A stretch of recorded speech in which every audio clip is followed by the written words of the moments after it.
Picture this.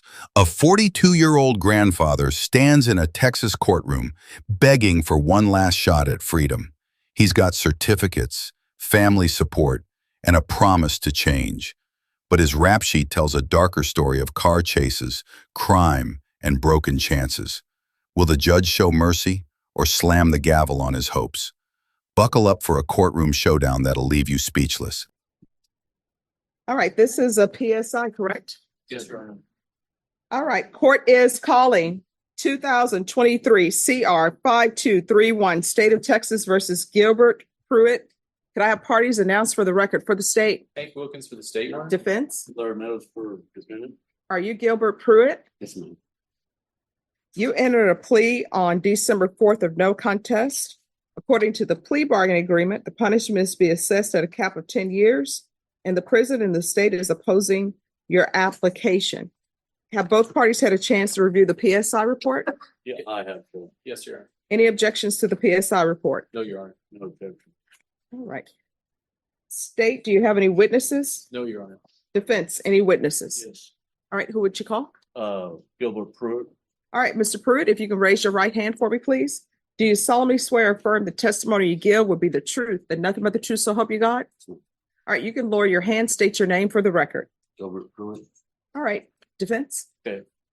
Mr. Pruitt, you have applied for probation in this case, correct? Yes, sir. Why do you think you'll be a good candidate for probation? Well, my time here at Bear County this time around, I mean, I'm 42 years old, and it's really getting childish now, you know.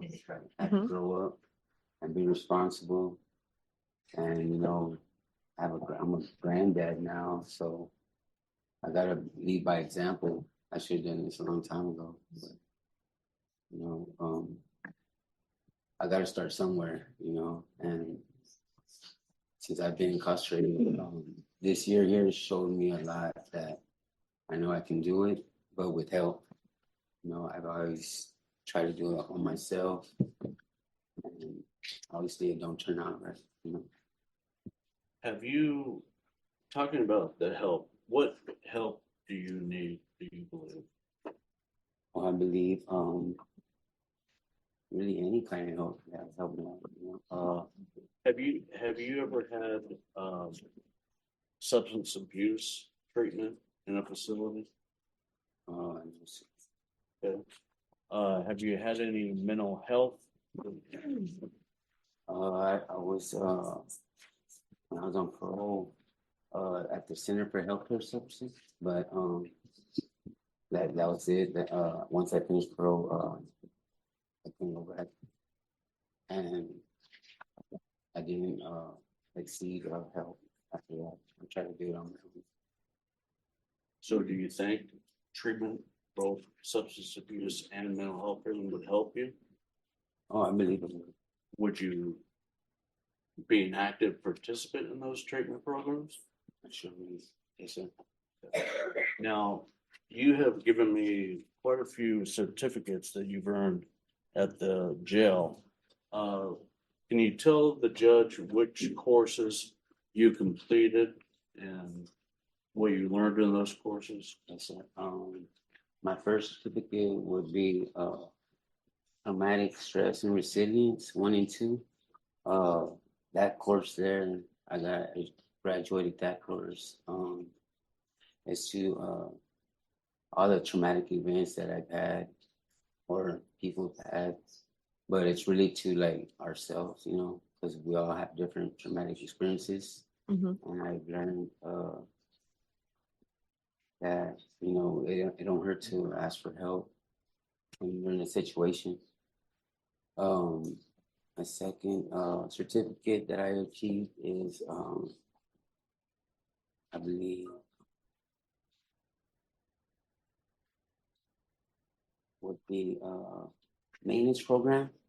I graduated that, and I was top of my class, and so now, and it's good to say, you know, since I graduated that class, that I have Captain Motain, which is a captain in the jail. I'm his trustee there, and I help him in his South Tower area. Um, paint and do the flooring, the tile on the 5th floor. And I help the instructor with the new guys that get nominated to be in that class. I help guide them in learning the tools and everything that's needed. And then I'm in GD class. I graduated art class, and so the teacher there, Miss Bozick, she got it approved to where it was me and some other guy, but the other guy, I don't know where that guy's at now. But the chief approved her to do murals and inspirational quotes Mhm. in the jailhouse, and that's up in the air right now until further notice. But I've accomplished a lot, this year that I've been locked up, and it's really wising me up. Like, I know I can do it, but with help, it'll be that much better. Okay. Now, if you were to be released on probation at some point, do you have any outlook for a job, for employment? Yes, sir. Matter of fact, I have my sister, Arabella, and she and her husband have a business in remodeling and leveling houses. And there's also I have a flyer that they say once you get out, I can give them a call, and that they'll pay for my schooling and give me like $15 an hour or something like that. And so I really want to go back to school and be a septic engineer, because it's a dirty job, but Somebody has to do it. Yeah. So I'm looking into that, and it can be done, So I know I can do it. And in fact, your sister is here in the courtroom just before you, right? Oh, yes, sir. She's in the back with my mother and here. So to reiterate, please tell the judge why you will be successful on probation.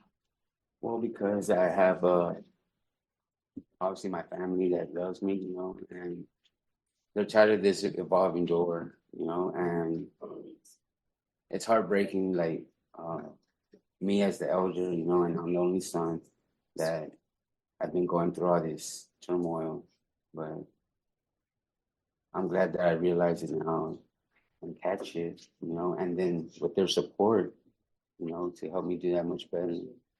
And sometimes it's good to have that kind of discipline from your loved ones. I never used to like, yeah, whatever, back talk my mother and all that. But all along, as I realized, all she was doing was just direct me in the right way. Okay, pass the witness. State. Good morning, Mr. Pruitt. My name is Hank Wilkins. I'm one of the prosecutors here. Yes, sir. If I ask anything that you don't understand, just let me know and I'll rephrase it, okay? In 2001, were you placed on probation for aggravated assault against a public servant? Yes, sir. Okay. Were you successful? I wasn't successful on that because, I was young and I was my young 20s. I believe. Do you know how long you were on probation before you went into the prison? No, sir, I don't remember. But would it be surprising that it was less than a year, less than 6 months? Would that be surprising to you? Okay. Oh, no. And it might help Diana if we can. Okay, and so in 2009, did you go to prison for felon in possession of a firearm? Oh, I sure did, sir. And let's see, and that was also for possession of a controlled substance, right? And then you did state jail in 2015 for fraudulent use and possession, right? Yes, sir. Okay. So can you tell the court, why is this time going to be different? You've had this opportunity on probation before, but that didn't work for you. So why do you think this time is going to be different? Well, this time it will be different because I'm of age now, and I'm not in the streets as like I used to be. I used to. That's where I was at. That's where I called home, and my mother didn't raise me in the streets, but I never had that father figure in my life to. I had to figure it out myself. And now that I'm of age, I'm 42. I'm only getting older, and I see a lot of old people just keep coming back and back, and I don't want to be one of those. I have to break this cycle. And so, in order to break this cycle, I have to just do what's right. And if I do everything right with help, everything will come out right. So you got arrested for this offense in March of 2023, right? Yes, sir. And stole a car, right? I didn't steal. Okay, but was it your car that you were driving? No. And when the police tried to pull you over, did you pull over right away? Yes, sir. And then once you got out of the car, and ran from them, right? Yes. Yes. Okay. And how old were you when that happened? It was last year. Last year. Okay.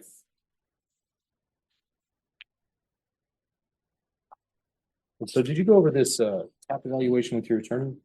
Yes, sir. Okay. On page 7 here, this paragraph, I guess to me it sounds like you're not really taking responsibility for your actions. Or you feel like you're taking responsibility for your actions? I have to take responsibility for my actions. Okay. No more questions, Your Honor. All right, any further questions? No further questions. Any further witnesses? No further witnesses. Just talking. All right. So, Mr. Pruitt, So what I can tell you is I read the PSI report and I understand what you're saying, and I've internalized what you're saying. And I know that people get to a point in their life where they're just tired, right? Tired of going to prison, tired of this lifestyle. But the problem is you're habitual. Your criminal history is not good. And, because of that and because of other things that I've heard and that I've looked at in the stipulations in the PSI, I'm not going to grant your application. So I'm going to find you guilty. I'm going to ask that you be placed in the therapeutic community, the mental health community at the prison. I'm going to sentence you to 5 years in the prison, give you credit for any time served. I'm going to take in consideration 2023 CR 9387.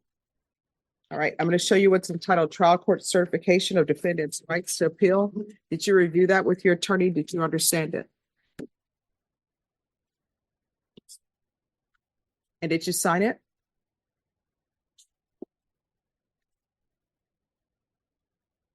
All right, because this is a plea bargain agreement, because I followed your plea bargain agreement, and because you waive your right to appeal, you do not have the court's permission to appeal.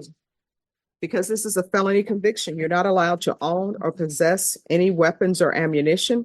If you have a question over what a weapon or ammunition is, you'll need to speak to an attorney.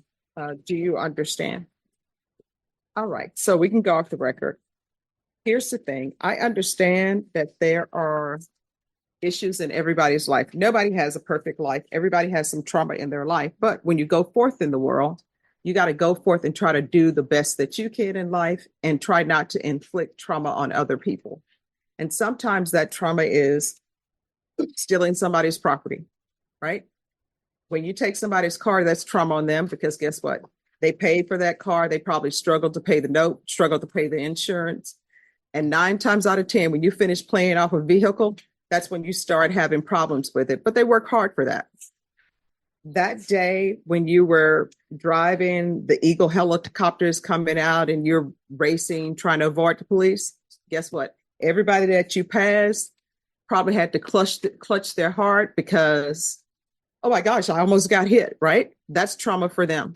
The garbage truck that you ended up parking in between to Brian, the garbage people who are working, they just trying to get their day in, pick up the garbage and go on their day. They probably had trauma from that. And then when you hopped out of the passenger vehicle and took off running, I'm sure there were other people probably with their children just enjoying their day. Oh my gosh, something's going on. So everybody experiences trauma in their life. It's just the way that you handle it. And I know that my sending you to prison, that's trauma for you, right? Because you want to be with your family. But you're going to have to go to prison, continue what you did at the jail. At the prison, you can actually get a college degree. And guess what? It's free. And I will tell you, all the attorneys here, unless they got a full scholarship, their degree was not free. And some of them are still paying on their loans. And guess how much those loans are? The equivalent of a mortgage. So there are good things for you to look forward to. So when you go to the prison and come out, remember this and remember that you are a habitual. So usually, depending on the offense, your minimum is 25 years in prison. All right. Good luck to you, okay? All right. Yes.